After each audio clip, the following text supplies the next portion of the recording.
JMC 6000 here in the JMC Garage for this week's JMC Garage Talk. And what we're going to be talking about this week is well, it's been on my heart for a while, and I want to have this conversation with you guys. So if you guys don't know this, I work for Budget Avis, and I move upwards of 40 to 50 cars a day at the Spokane airport. And I go through in and out of a lot of cars. And one of the nice things about Budget Avis, the rental group, is they have a good variety of vehicles. So I see all types. Anywhere from, a vehicle that may be brand new to something upwards of that we still have in the fleet of, having 80 to 90,000 miles on it. One vehicle I remember seeing had about 96,000 miles on it. And yet it was still being rented out. I think that their cap is right around 100,000. But I see all different types of vehicles. I see all different brands. And what I wanted to do in this video is kind of list my top 10 top brands that I see that come in with very few issues, that come in with something that we don't have to worry about going to the mechanics corner or anything like that. And then bottom brands that have, seems like every time I turn around there's a check engine light on when I get in the vehicle, has to go to the corner where we put all of our repair vehicles at, and everything else. There's something else going on, this going on, that going on, even brand new vehicles that may have issues.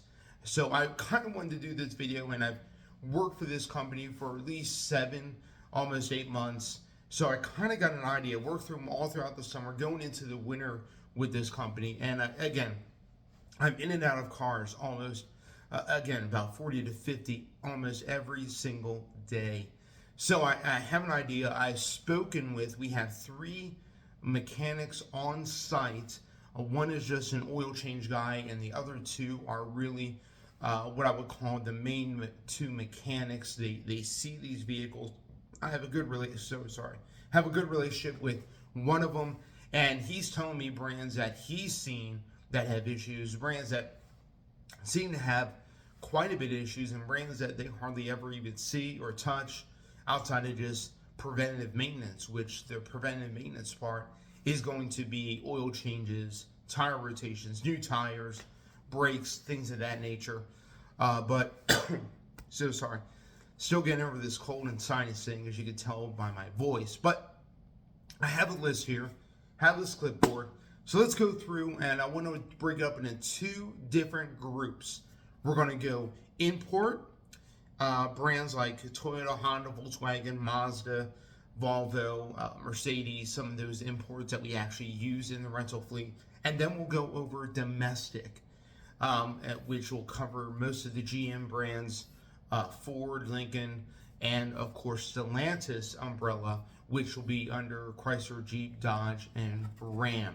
So let's go over our top imports first, and then we'll go over the domestic. So top brands in the import sector of the Budget Avis group, as far as brands that really don't have any issues, brands that really can be rented out over and over. And I'll highlight some vehicles that we have in our fleet that just seem to just go and go and go. Can be rented out over and over again. It doesn't need much.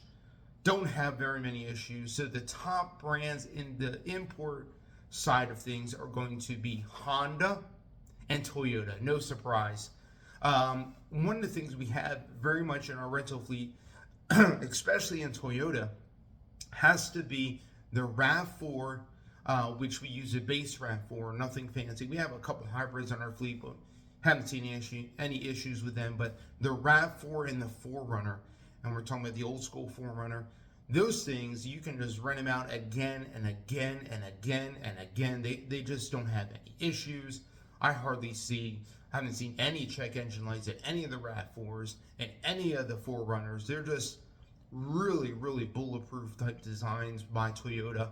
Honda, I've seen quite a few Accords come through, the newer Accords, and quite a few Civics, and they just seem to go and go and go. Also, another strong one from Toyota is the Corolla.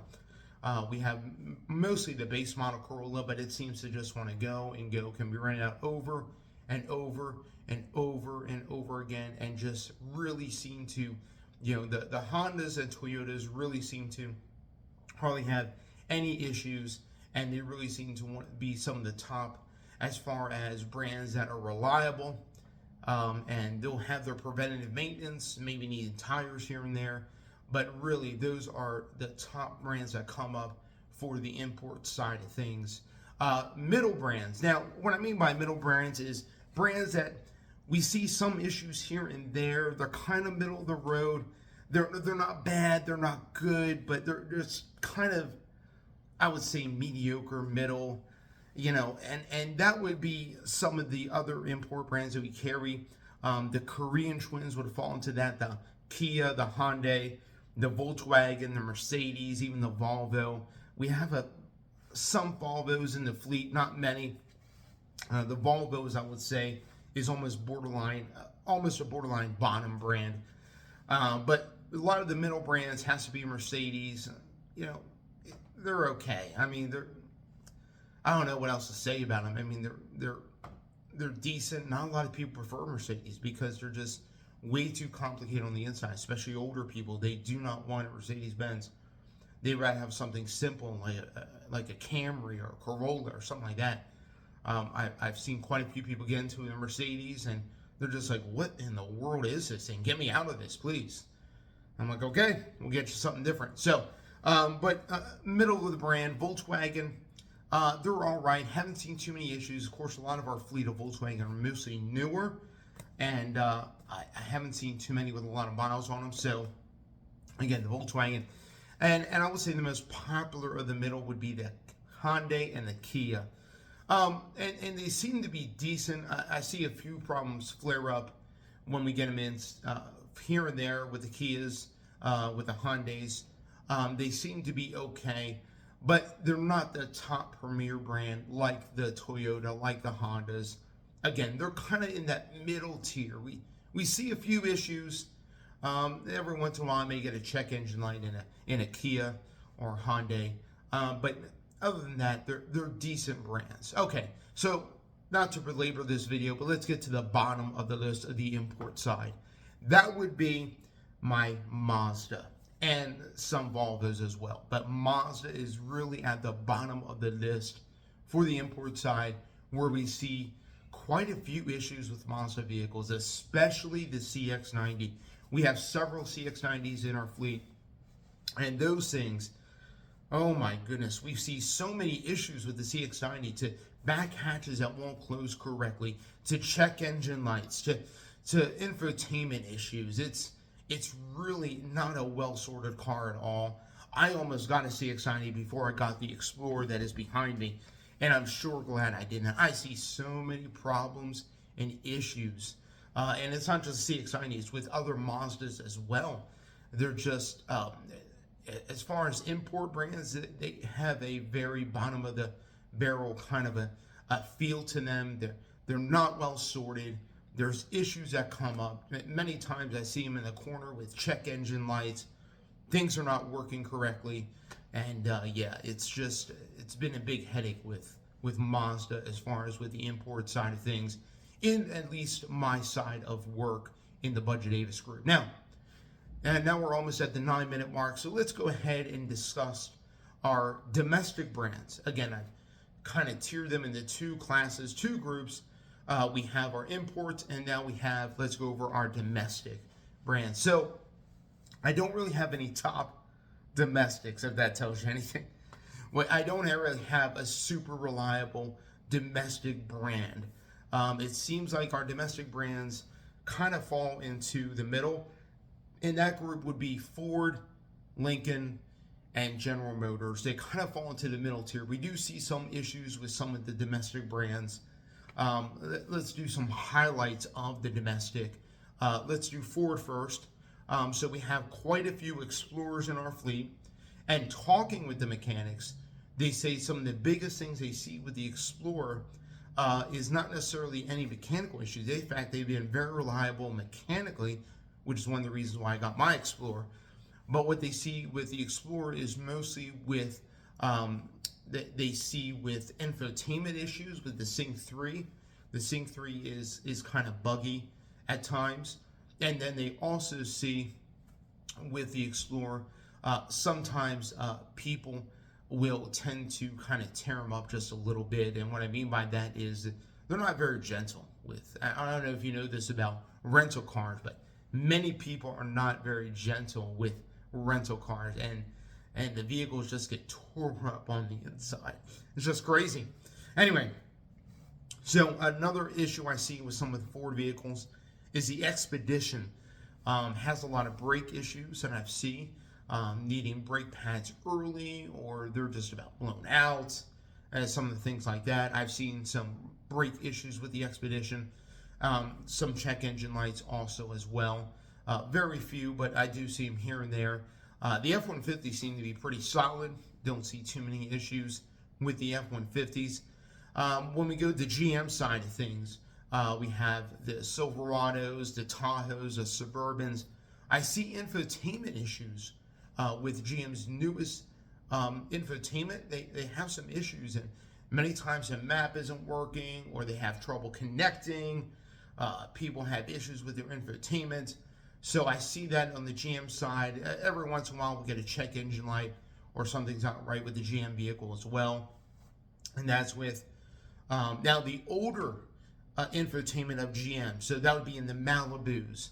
That would be in some of the older Buick products. I don't see hardly any issues with their infotainments then. It's just their newer infotainments that we see issues with the GM products. And that's their newest Google-based infotainment. They've been having issues. But other than that, so those would be kind of the middle brands for our. We don't really have a top brand. Lincolns, the ones that we do have in Lincoln, have been really, really good, really, really flawless. Cadillac has actually had some issues with the infotainment. But other than that, I don't really see too many other issues with the GM, with the Fords. They're kind of fall in the middle. They don't really, I would say, get a top tier, but they kind of fall in the middle. Now, let's go to bottom of the barrel for domestic, and that would be, and it's probably no surprise to many of you, Stellantis. I saved the best for last. I could probably do, and I'm going to do the rest of the video on the Stellantis brands. They're absolute garbage. I don't know how else to say it. I had one guy run a Wrangler. He came back and said, I would never, ever buy this vehicle. I'm talking about this Wrangler only has about 20,000 miles. He would never buy one. It's absolute pure garbage. I can't stand the way it drives. It's horrible to just, maneuver and everything. He said, I can't believe they rent these things out. It's just issues, check engine lights. I had this over the summer. We go through a cycle of brand new vehicles, and we were going through.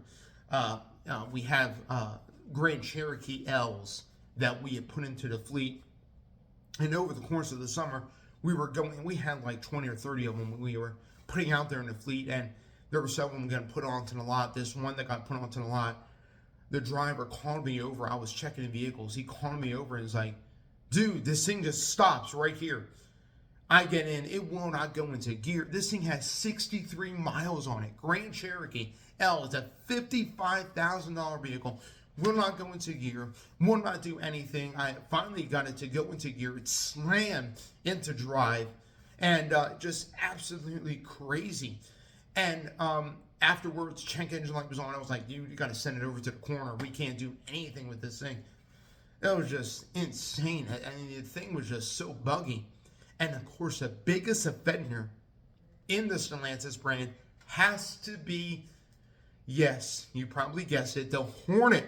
Not just any Hornet, but the RT Hornet. I feel like every single other one that we have come in to the fleet has a check engine light on, has issues. People cannot stand driving them. Oh my goodness, the Hornet is an absolute failure. It's an absolute flop.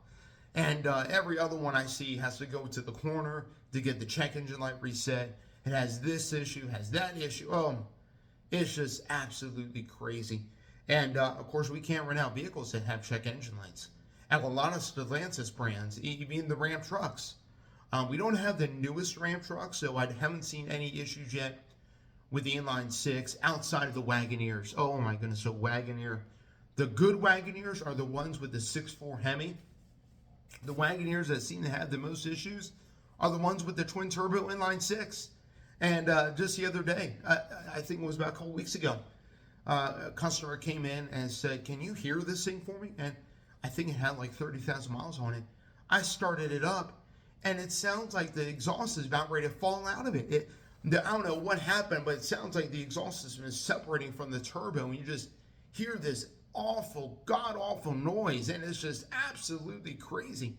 And I'm just like, I'm so sorry, that has to go to the corner.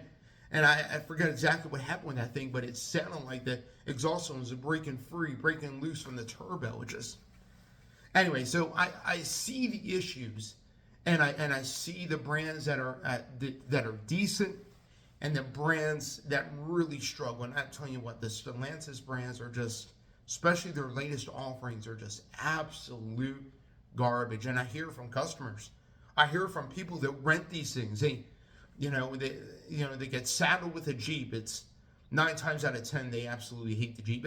Every once in a while I say, "Oh, it's a great vehicle," or something like that. But 9 times out of 10 they can't stand the Wrangler, can't stand the Gladiator. They cannot stand the Hornet. I mean, I've had several people, even during the summer, say, I don't know why I'm in this thing. I don't want it. It's weird. I know it's a quirky Italian vehicle, and they just do not want the Hornet. It's like, give me something boring like a Kia Soul or Forte or something. Give me a Corolla. I don't want to be in this thing.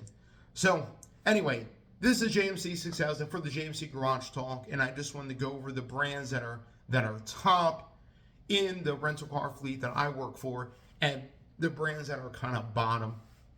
Again, we broke it up into domestic and import.